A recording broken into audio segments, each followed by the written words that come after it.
Hello friends, in this video my lecture is going to be on export and import bank of India. तो EXIM bank इसका नाम है। जैसे कि हम डेवलपमेंटल बैंकिंग फाइनेंशियल इंस्टीट्यूशंस जो है इनकी सीरीज़ कर रहे हैं, तो उसमें नेक्स्ट जो है वो एग्जिम बैंक आता है। तो इस वीडियो में आपको मैं एग्जिम बैंक के बारे में पढ़ाऊँगा।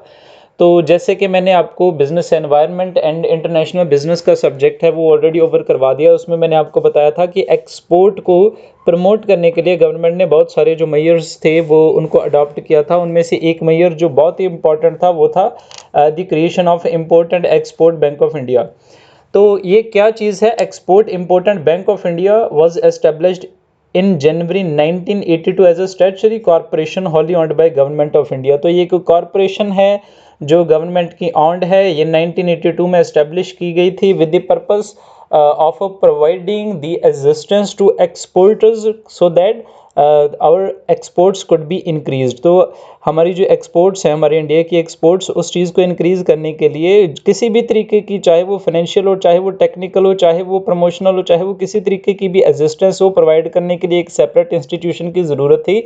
तो ये ज़रूरत एग्जिम बैंक ने पूरी की। तो ये स्टैट्यूटरी कॉरपोरेशन है, इसका खुद का एक्ट है। जिस चीज़ का भी एक्ट होता है उसे हम स्टैट्यूटरी कॉरपोरेशन का नाम दे देते हैं। तो एग्जिम एक्ट भी पास हुआ। तो इम्पोर्ट बैंक ऑफ इंडिया जो है 1982 में एज अ होली ऑन जो है statutory corporation of a government of India, ये इसकी एस्टेब्लिशमेंट कर दी गई।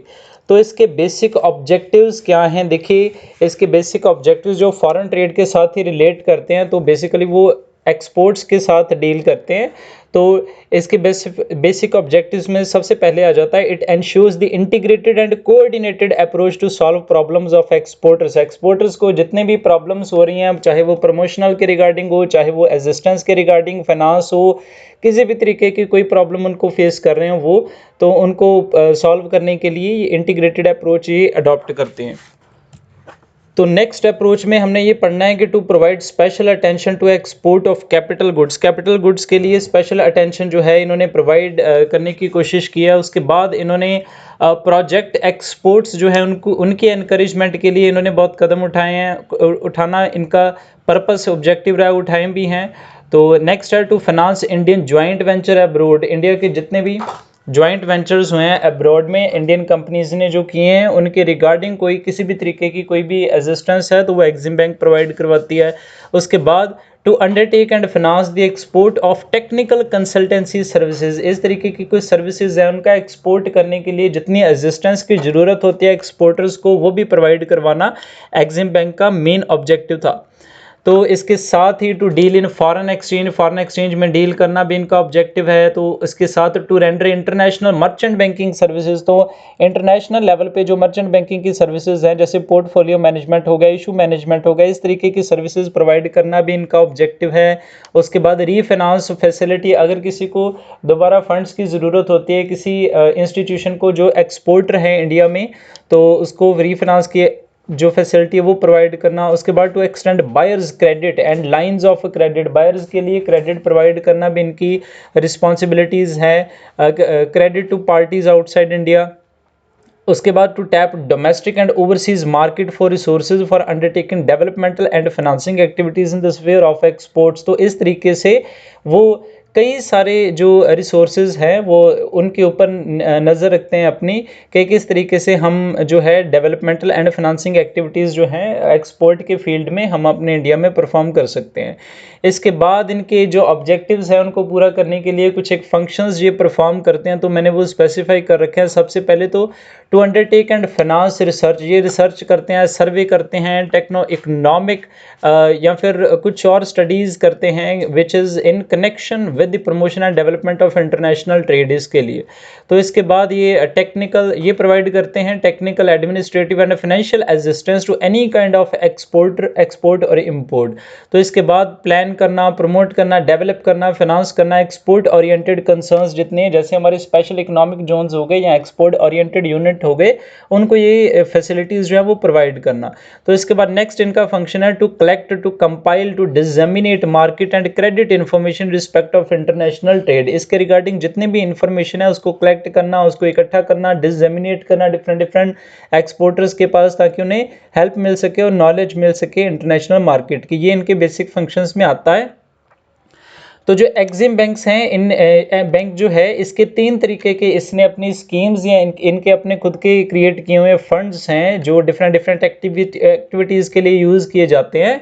तो जो सबसे पहला फंड जो इन्होंने क्रिएट किया था वो था एक्सपोर्ट डेवलपमेंट फंड। तो ये है एक्सपोर्ट को डेवलपमेंट करने के लिए। उसके बाद जनरल फंड, ये अपने खुद के पर्पस के लिए उन्होंने प्रिपेयर किया था ताकि जितने भी इनके जो सर्विसमैन हैं उनको जो है वो रेमुनरेशन सैलरीज वगैरह पे कर सकें या फिर अपने जो एक्सपेंडिचर पूरे कर सकें। उसके बाद एक्सपोर्ट मार्केटिंग फंड्स जो है, मार्केटिंग के साथ रिलेटेड जितनी एक्टिविटीज़ है उनको उनके लिए सेपरेट फंड क्रिएट कर रखा है इन्होंने। तो उनके बारे में आपको नॉलेज होनी चाहिए। समटाइम इनके बारे में नेम्स इनके पूछ लिए जाते हैं। तो 3 तरीके के फंड हैं, एक तो ईडीएफ एक्सपोर्ट डेवलपमेंट फंड, तो एक एक्सपोर्ट मार्केटिंग फंड, उसके बाद जनरल फंड। तो ईडीएफ में कौन कौन सी चीज़ें जो हैं वो डाली जाती हैं।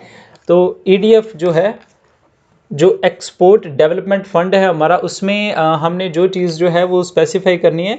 जो इसकी क्रेडिट साइड में अमाउंट जो है वो डाली जाती हैं वो है all amounts received by way of loans, gift, grants, donation from government. तो ऐसी चीज़ें जो है वो एक्सपोर्ट डेवलपमेंट फंड की क्रेडिट में पोस्ट की जाती हैं। उसके बाद अगर रीपेमेंट्स हैं, रिकवरीज हैं in respect of loans, advances, facilities, वो भी यहाँ पे क्रेडिट की जाती हैं। Next, income and profit from investment made from the fund, वो भी इसमें क्रेडिट होंगी।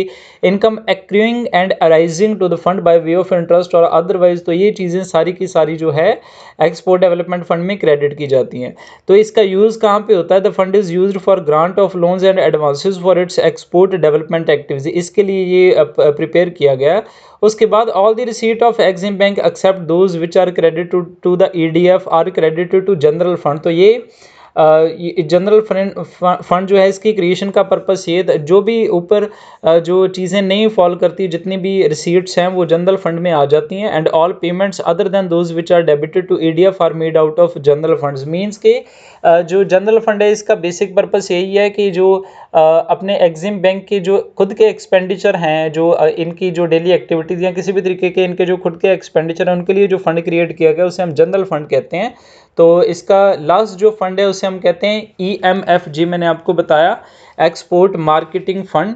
तो ये सेटअप किया था इन्होंने जून 1986 में। इसका मतलब था it consist of component of World Bank loan to India which is managed by bank और on behalf of the government of India. तो ये लोन जो है वर्ल्ड बैंक या किसी भी फाइनेंशियल इंस्टीट्यूशन जो इंटरनेशनल उससे रिसीव किया उसे डील करता है ये फंड। तो this fund provide grant and loans for promotion of select group of engineering product for export to developed countries. तो इसका बेसिक पर्पस ही यही है कि जो स्पेशल ग्रुप है, कुछ एक जो उन्होंने वर्ल्ड जो बैंक है उन्होंने रेकमेंड किए हुए हैं, कुछ एक एरियाज़ हैं उनको प्रमोट करने के लिए कि उनकी जो डेवलप्ड कंट्रीज़ में उनकी जो एक्सपोर्ट है वो हो जाए। तो इसके लिए ये फंड जो है वो लोन्स जो है वो ग्रांट करता है। तो इसके बाद इन्होंने कुछ एक न्यू प्रमोशनल प्रोग्राम्स जो हैं वो अडॉप्ट किए हैं जो एग्जिम बैंक है। तो इनके बारे में आपको पता होना चाहिए ताकि एग्ज़ाम में अगर हमें किसी भी तरीके का कोई क्वेश्चन पूछ लिया जाता है तो हम इसेबल हो जाएं कि उसका आंसर कर पाएँ। तो सबसे पहला जो है उसे हम कहते हैं Africa project development facility, APDF, which is meant to promote private sector investment in Africa through financial support for consultancy studies. तो ये ये फैसिलिटी उन्होंने प्रोवाइड कर रखी है। उसके बाद project preparatory services overseas programme, तो ये ताकि for providing finance for feasible study in other countries for Indians, तो ये भी उन्होंने सेटअप करके रखी है स्कीम। इसके बाद financing market entry cost programme which provide assistance for to Indian exporter to cover the cost of entry into the market abroad. तो एक डिफरेंट पर्पसेस के लिए इन्होंने स्कीम्स जो है हमें चला के रखी हैं। जैसे कि अब नेक्स्ट जो है pre shipment export credit scheme, ये किस चीज़ के लिए है? ताकि प्रोवाइड हो सके जो एक्सपोर्टर्स है, exporters access to import of raw material components, वो जो हैं उनको रिसीव कर पाएँ, इजीली इंपोर्ट कर पाएँ। उसके बाद post shipment export credit denominated in foreign currency scheme, तो ये स्कीम इन्होंने प्रोवाइड कर रखी है ताकि उनको क्रेडिट जो है वो फॉरेन करेंसी में अवेलेबल हो पाए। उसके बाद प्रोडक्शन इक्विपमेंट फाइनेंस प्रोग्राम है which insures rupee term finance to eligible export oriented unit for acquiring equipments, तो ताकि उनको ये चीज़ जो है इक्विपमेंट जो है किसी भी तरीके का वो परचेज़ करने के लिए उन्हें कोई प्रॉब्लम ना हो एक्सपोर्टर्स को। इसके बाद नेक्स्ट जो है उसे हम European community community international investment partners का नाम दे देते हैं, which aims at promoting and financing joint ventures in India with private small and medium enterprise in the European community. तो ये प्रोग्राम एक सेटअप हुआ है, इसकी जो इम्प्लीमेंटेशन है वो भी एग्जिम बैंक के द्वारा ही की जा रही है। उसके बाद फॉरफिटिंग की सर्विसेज जो है, फॉरफिटिंग का जो प्रोसेस है वो भी एग्जिम बैंक प्रोवाइड करवा रहा है। फॉरफिटिंग क्या चीज़ है? Forfaiting is meant to provide to Indian exporter facility for discounting their medium and long term export receivables. तो उनके डिस्काउंटिंग की फैसिलिटीज़ जो है उसे इंटरनेशनल कंटेक्स्ट में फॉरफिटिंग कहा जाता है, तो एग्जिम बैंक ये भी प्रोवाइड कर रहा है। उसके बाद business advisory and technical assistance programme भी सेटअप किया गया, जिसे बाटा का नाम दिया जाता है, which provides services to Indian export to international finance corporations. तो ये जो चीज़ें हैं स्पॉन्सर्ड, तो ये बाटा का जो प्रोग्राम वो इंटरनेशनल फाइनेंस कॉरपोरेशन का स्पॉन्सर किया गया है for the Caribbean, central American, south Pacific and east European countries, इनके लिए। तो ये टेक्निकल एंड एडवाइजरी सर्विसेज जो है वो प्रोवाइड करता है। तो हमारे इंडिया में अगर किसी को किसी भी जो है एक्सपोर्ट ओरिएंटेड यूनिट है उनको ये सर्विसेज चाहिए होती है तो वो एग्जिम बैंक के द्वारा अवेल कर सकते हैं। तो इसके बाद एक्सपोर्ट मार्केटिंग फाइनेंस प्रोग्राम जो नेक्स्ट है वो ये है, which provides financial assistance to Indian manufacturing companies to undertake strategic export marketing activities with industrialized countries market। तो ताकि वो डिफरेंट जो मार्केट हैं, जो डिफरेंट कंट्रीज़ की मार्केट है उनको इजीली एक्सेस कर पाएँ, इसके लिए ये जो उन्होंने एक्सपोर्ट मार्केटिंग फाइनेंस प्रोग्राम वो चलाया। इसके बाद नेक्स्ट प्रोग्राम जो इन्होंने सेटअप किया उसका नाम है export vendor development finance programme, which provides integrated financing packages to manufacturer exporters houses to implement strategic vendor development scheme, ताकि वो अपनी सेल्स की स्कीम्स जो है, मार्केटिंग की स्कीम्स जो है उस चीज़ को अच्छे तरीके से इम्प्लीमेंट कर पाएँ, इसलिए इन्होंने export vendor development finance programme जो है वो चलाया। इसके बाद अगर हम कंक्लूजन निकालें तो EXIM bank programmes cover various stages of exports from the development of export market to expansion of production capacity for exports, then production of exports, then consultancy, then feasibility studies for export and last में pre and post shipment financing। तो इस तरीके से EXIM bank आज की date में India में export के रिगार्डिंग इतनी ज़्यादा सर्विसेज जो है वो प्रोवाइड करवा रहा है। इसके लिए जो स्टैट्यूटरी कॉरपोरेशन की ज़रूरत थी वो ज़रूरत एग्जिम बैंक ने पूरी की।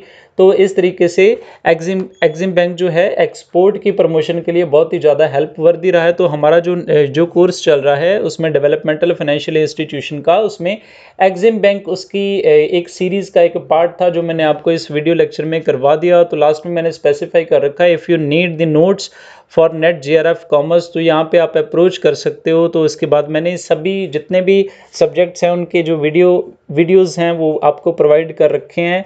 तो अगर ऑडियोज़ भी हैं उनको भी कन्वर्ट करके यूट्यूब में पोस्ट किया हुआ है। तो देन लास्ट में मैंने एक लिंक दे रखा है जिसको आप क्लिक करके आप जो है अप्रोच कर सकते हो। बहुत सारे MCQs में अगर आपको उनकी ज़रूरत है तो वो प्रैक्टिस के पर्पज़ के लिए बहुत ही अच्छे रहते हैं। And thank you so much.